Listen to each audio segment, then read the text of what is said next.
بسم اللہ الرحمن الرحیم الحمد للہ رب العالمین والصلاة والسلام علی رسولہ الکریم وعلی آلہ وصحبہ اجمعین اما بعد۔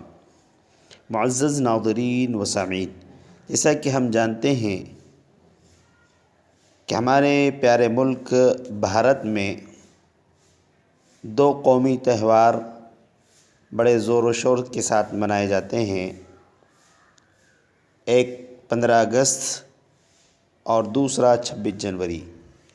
چونکہ یہ موقع 26 جنوری یوم جمہوریہ کا ہے، اس لیے اس کے متعلق کچھ باتیں عرض کی جائے گی۔ 26 جنوری یوم جمہوریہ یہ اردو میں کہا جاتا ہے، ہندی میں اس کو گنتنتر دیوس کہا جاتا ہے اور انگلش میں ریپبلک ڈے کہا جاتا ہے۔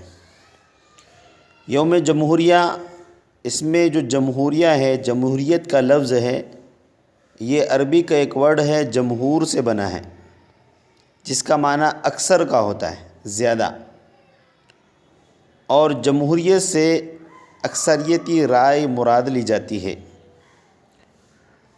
اور جو جمہوری حکومت ہوتی ہے، اس حکومت میں بھی کہیں نہ کہیں یہ معنی ضرور پائے جاتے ہیں، کیونکہ جمہوری حکومت کی تشکیل ہی اکثریتی رائے کا اعتبار کر کے کی جاتی ہے۔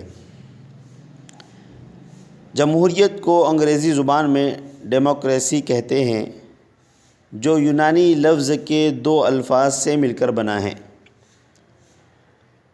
جن دو الفاظ کا معنی عوام اور طاقت کے ہیں۔ اس لحاظ سے جمہوریت ایک ایسا نظام حکومت ہے جس میں اقتدار عوام کے ہاتھ میں ہوتا ہے اور ان کے منشا کے مطابق حکومت فرائض انجام دیتی ہے۔ ماہرین نے جمہوریت کی مختلف انداز میں تعریفیں کی ہیں۔ سب سے جامع جو تعریف سمجھی جاتی ہے وہ یہ ہے کہ جمہوریت کہتے ہیں عوام کی حکومت، عوام کے ذریعے اور عوام کی خاطر۔ 26 جنوری یوم جمہوریہ بھارت کا ایک قومی تعطیل کا دن ہے۔ اسے ملک بھر میں بڑے ہی شان و شوکت کے ساتھ منایا جاتا ہے۔ ویسے بھارت کی سرکاری تعطیلات 3 ہیں، ایک یوم جمہوریہ اور دیگر 2 تعطیلات یوم آزادی، جس کو 15 اگست کہا جاتا ہے، اور ایک گاندھی جینتی۔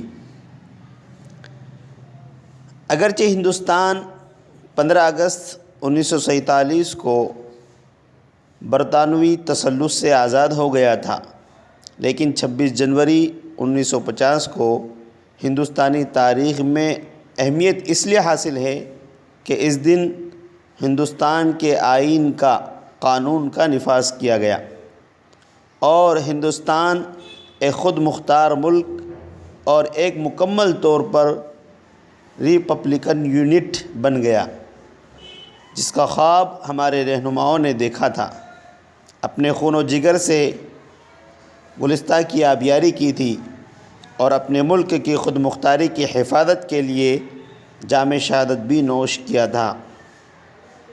چنانچہ آئینی نفاذ کے دن کے طور پر 26 جنوری کو بطور یادگار منانے کے لیے طے کیا گیا۔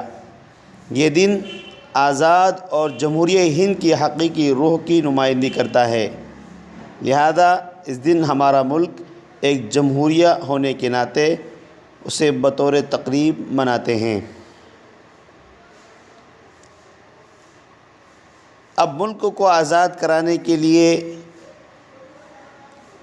کون کون سی جنگیں ہمارے اکابر نے لڑی ہے اور ہمارے اکابر کی کیا کیا قربانی ہے، تاریخ اس سے بھری پڑی ہے۔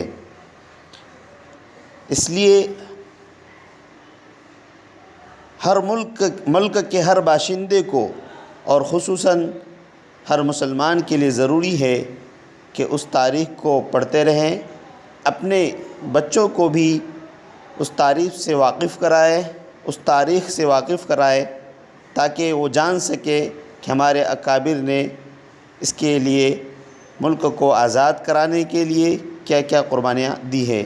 اللہ تعالیٰ سے دعا ہے کہ اللہ تعالیٰ پیارے ملک بھارت کی پوری حفاظت فرمائیں، امن و امان قائم فرمائیں، ہر قسم کے شر سے، شریروں کے شر سے اور فتنوں کے فتنے سے اور بری نظر والوں کی گندی نظر سے ہمارے اس پیارے ملک بھارت کی پوری حفاظت فرمائیں۔ صلی اللہ تعالی علی خیر خلق محمد وعلی آلہ وصحبہ اجمعین۔